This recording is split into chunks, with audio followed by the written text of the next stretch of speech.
Cumanya haknya agak sensitif sikit. Haknya agak sensitif soalan saya nak tanya ni. Kalau kata nak jawab, tak apa Ustaz saya jawab. Kalau kata tak mau jawab, tak apa. Ustaz saya tak boleh jawab soalan ni Ustaz. Saya nak tanya ni, saya nampak Kak macam ada masalah penglihatan. Oh, salah. Ha? Salah. Kak tak boleh celik mata ke? Dah tak boleh. Dulu boleh selepas macam accident kan. Oh, Kak accident. Oh, dulu sebelum kahwin? Sebelum kahwin, Sebelum saya kahwin nampak. Ha? Nampak lagi. Nampak Kalau lepas kahwin, accident. Jantung. 6 bulan tu, 7 bulan tu. Lepas kahwin 6 bulan tu. Oh, Accident. accident. Accident apa? Motor adik dia bawa. Oh, bukan ni yang abang parut tu? Oh, ni daripada kecil. Kena pinggan. Oh, kena pinggan. Ha? Kena pinggan mak dengan musuhkan saya. No. Saya bawa makan pinggan tu. Mak Yusuf adik Ah, kan. ni. Lepas tu dia tersepak Musuhkan adik. pinggan. Adik saya lalu bawa pinggan makan, kaki macam ni. Ha? Dia jatuh. Mana tu bintis kan kaki. Oh. Pinggan tu terbalik ke kepala. Oh, pasal saya ingatkan apa ni duduk dalam kapal tengah laut perang apa lah. Baru kena tetak. Ramai orang cakap macam tu. Baru dalam. Kaki pukul ke apa. Gangster. Mana tahulah aku gangster kawasan Batu Pahat ke mana ke? Melawak je. Sebab kalau dalam filem ni kalau parut kat muka ni mesti Dua orang pun cakap banyak lah sebenarnya. Sampai saya cakap benda soalan tu macam dia orang cakap tak percaya. Saya kecil lagi tu, berapa tahun ni. Dia macam parut dalam kan. 3 tahun ke 4 tahun. Yalah, waktu kecil jadi parut tu dia Kesan. kekal lah. Dulu kan tak ada hospital, dulu kan nak pergi hospital jauh, abang bawa pergi. Oh, okey. Darah tu mengalir, atuk ambil daun pisang tu. Oh. Kepik kan ni. Dia tahan darah berhenti. Oh. Tak pergi hospital lah, kalau kita kan jahit. Yalah jat kan. Jadi parut. Allah. Hai. Tak apalah, itulah kenangan. Kenangan istimewa. Jadi Kak sekarang ni mata Kak nampak ke tak nampak? Dah tak nampak dah, sebelum ni dah nampak. Kak accident macam mana yang boleh jadi tak nampak ni? Nak cakap pun tak tahu masa insiden tu. Lepas insiden yang pergi check, doktor cakap urat mata dah putus kan. Oh ya. Saraf optik. Oh. Yang Ya. Mana selepas kahwin 6 bulan. 6 bulan. benda Kak tu berlaku sebelum kahwin. Lepas kahwin tu memang dah macam ni lah. sebelum kahwin accident tu. Sebelum kahwin. Waktu tu nampak elok lagi. Elok lagi. Lepas 6 bulan kahwin dia kau tak nampak. Pasal dia dah buat macam-macam treatment kan. Lepas tu buat dah efek habis. Okey, sekarang ni sebab saya tak nampak, misal Kak tak payah bukalah mata, Kak tak payah koyaklah mata tu. Cuma saya nak tanya, nak tanya abang, bila dikoyaknya kelopak mata tu, mata hitam dia tu elok lagi ke ataupun dah putih? Putih lah. Oh dah putih semua. Tu buka tengok. Tak payah buka, tak apa. Tak payah bukalah. Tak apa. Tak apa. Tak payah bukalah. Cuma saya nak tahu tu je. Dulu hitam mata dia. Oh. Hitam tu masih ada dulu. Dulu ada hitam. Oh. Lepas tu dia jadi Dia darah. macam Darah sikit-sikit rambut dia dah kan. kaki. Oh. Darah tu, merah darah tu lama-lama jadi putih. Oh ya ke. Okey tak apa. Tak payah buka. Tak payah bukalah. Siap lah Kak. Tak tengok. Tak payahlah. Tak payah. Biarkan. Biarkan. Bukan apa. Tak apalah. Kita reda lah Kak. Abang kita reda lah apa yang berlaku ni, nak. Pasti ada hikmah dia. Dan bersyukurlah dengan apa yang ada. InsyaAllah nak. Jadi abang jaga Kak lah dengan baik. Kak jaga abang lah dengan baik. Sekadar kemampuan yang boleh dibuat. Selebihnya tu minta maaf saya tak mampu. Kan? Kan saya tak mampu buat. Jadi redha lah dengan takdir ni. Redha lah dengan hubungan yang suci murni ni. No? Boleh no?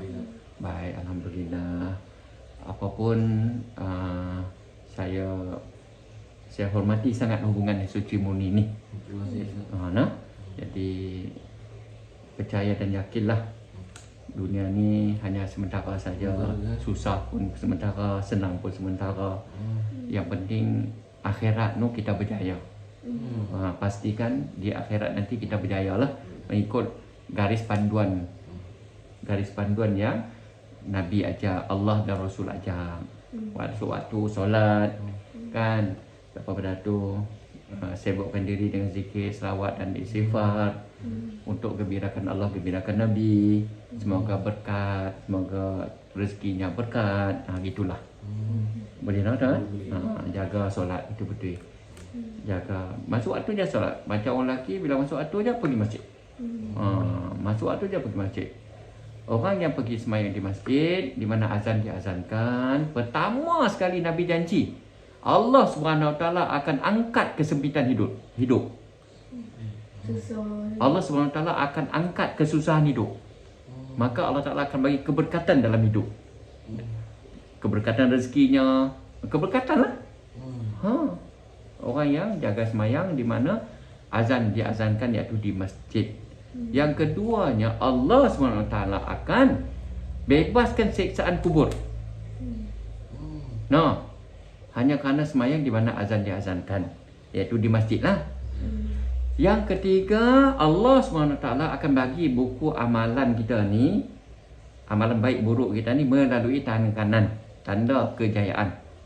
Yang ketiga, Allah SWT akan bagi kita peluang melintas titian sirat sepantas kilat. Yang mana titian sirat itu tajamnya lebih daripada rambut di belah 7. Tajamnya dia. Rambut di belah 7. Tak boleh nak bayangkan tajamnya dia. Dan panjangnya perjalanan dia 500 tahun akhirat mendaki. 1000 tahun dunia, sehari akhirat. Bayangkan. 1000 tahun di dunia ni, baru sehari di akhirat. 500 tahun akhirat mendaki je. Susahnya. Waktu tu banyak jatuh dalam neraka. Neraka kat bawah. 500 mendatar. 500 tahun menjunam. Tetapi bagi orang yang jaga solat berjemaah di masjid, Allah SWT bagi peluang dia untuk melintas titian sirat yang 1500 tahun tadi itu sepantas kilat. Rahsia dia hanya jaga sembahyang berjemaah di masjid. Dan yang kelima, masuk syurga tanpa hisap, tanpa perbicaraan. Tu direct kan. Apa maksud hisap? Perbicaraan. Contoh, tuan pakai spek mata. Tuan pakai spek mata kan? Allah akan tanya, duit mana awak beli spek mata? Allah akan tanya semua. Semua akan dibicarakan. Kalau kata ada unsur-unsur haram, maka tempat dia dalam neraka lah. Contoh, kan? Benda macam itulah. Semua benda akan dihisap. Dia kan Akan dibicarakan. Sekecil-kecilnya, sebesar-besar zarah akan dihisap. Akan dibicarakan. Akan diadili. Akan diadili. Nombor dah faham? Akan diadili, yang mana mahkamah tu tak ada selotok-selotok dah. Tak ada rasuah-rasuah. Mulut tak boleh cakap. Yang cakapnya perbuatan kita tu yang cakap. Jadi akan ditayangkan di khalayak ramai segala dosa-dosa kita. Kalau kita pernah berzina ke, kalau kita pernah main judi, minum arak, kita pernah buat benda yang dosa, semua akan ditayangkan. Maka waktu tu kita akan malu, maka akan luruh kita punya daging-daging. Tu tak masuk ni lagi, kat padang mahsyar baru. Tak masuk neraka syurga lagi. Jadi susah sangat. Jadi kita tanam azam, abang kita akan pergi sembahyang di masjid 5 waktu di mana azan diazankan. Boleh insya-Allah azam nanti kak tuan ingat abang pergi masjid bang. Abang pula ingat pada kak yang dah masuk waktu, yang sembahyang awal waktu di rumah, abang nak pergi masjid. Maka abang pergi sembahyang masjid di rumah, abang pergi sembahyang masjid di masjid, abang pergi sembahyang di masjid dapat pahala 27 pahala. Kak di rumah dapat 28. Nampak tak? Hebat tak? Sembahyang umur 28. Iya. Dengan syarat suami pergi sembahyang di masjid di awal waktu, kak di rumah sembahyang di awal waktu di rumah. Kak dapat pahala jemaah juga. Ada setengah pandangan kata 70 kali ganda. Sebab dah kahwin. Orang kahwin dapat 28-nya. Orang yang dah orang bujang. Orang dah kahwin dapat 70 kali ganda pahala. Inilah pelaburan akhirat namanya. Perniagaan yang tak rugi-rugi. Kan? Jadi InsyaAllah kita mengharapkan semuanya apa yang kita buat ni menggembirakan Allah. Kita niat untuk taat Allah, untuk gembirakan Allah. Taat Nabi untuk gembirakan Nabi. InsyaAllah segala masalah kehidupan ni Allah Ta'ala berkatkan. Macam mana? Masa 24 jam je. Orang kafir pun Allah Ta'ala bagi 24 jam. Orang semayang pun Allah Ta'ala bagi 24 jam. Orang yang tak semayang pun Allah Ta'ala bagi masa yang sama je. Kan? Tapi keberkatan tu penting. Keberkatan tu penting. Boleh. Boleh. Harap-harap tidaklah mengguris hati. Bukan saya maksud nak ngajak pun. Saya ni kita nak kongsi-kongsi pakat pesan memesan. Pakat ni. Boleh Kak ya? Sekarang ni duduk dua aja lah. Berdua aja. Oh, rumah besar Kak. Dah umur sewa. Oh, rumah sewa ni. Mak ayah Kak ada lagi? Dia tak meninggal lah tahun lepas. Oh.